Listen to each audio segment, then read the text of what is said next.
Hey everyone, welcome back to the channel. Today I'll show you how to install Apple fonts like San Francisco on a Windows PC. Now, Apple doesn't make this process simple, so you'll need a little workaround. Let's go through it step by step. First, download the font file from the official website. Go to the download folder.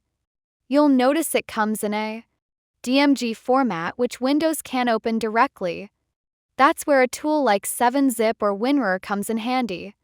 Right-click on the DMG file, choose 7-Zip, and then extract here and you'll get a folder.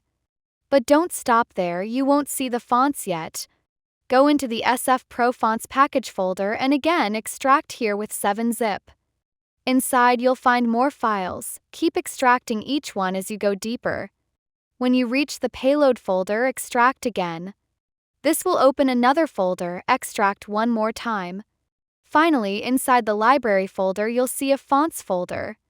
And there you have it. These are the Apple fonts ready for use on your Windows PC.